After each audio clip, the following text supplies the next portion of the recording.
Сокулук району Панфилов айылында, мына Панфилов айылынын центри. Могу мечит арендалып келгенде могу жерде 10 соттук участок сатууга чыкты. Бул жак чек-арасы алдыгы булуктан болсо, бул жак чек-арасы остолуп отурган жактан көчөлөр экенин, бул жагына мал дыйканчылык кылганга өтө ыңгайлуу жер экен. Эси номерин экранда калтырып кетебиз. Түздөн-түз ортомсуз эси менен байланып сүйлөшсөңүздөр болот. Достор, сиздер бул жакка келүү үчүн Сокулуктун центринен базардан өткөндөн кийин могу Калин көчөсү менен ылдый карап түз түшүп кетсеңиздер болот. Машина менен 20 мүнөттүк жол. Достор, бул сатылуучу участогубуз 10 соттук документте. Фактически андан көрө экен. Бул жак чек-арасы могу үйдүн артынан 1 метрдей ташталат экен. Мына ушундай болуп калат экен. Узун туурасы 20 га 50.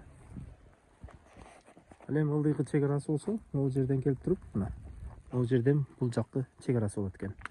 Айланасы кең талаа, мал бакканга, дыйканчылык кылганга абдан ыңгайлуу жер экен. Баасы $20.000, сүйлөшүү жолдору бар. Участогубуз мына ушундай 4 бурчтук формада жайгашкан. Мына бул жагы негизинен мына могул арыктан бир 2 метр ары өткөндө фактически ушул жерге чейин экен. Кызыл китепте ушул жерге чейин, андан ары тетиги лотокко чейин колдонсо болот экен. Эсинин айтуусу боюнча мына ушундай. Эсинин номерин экранда калтырып кетебиз. Түздөн-түз эси менен сүйлөшсөңүздөр болот.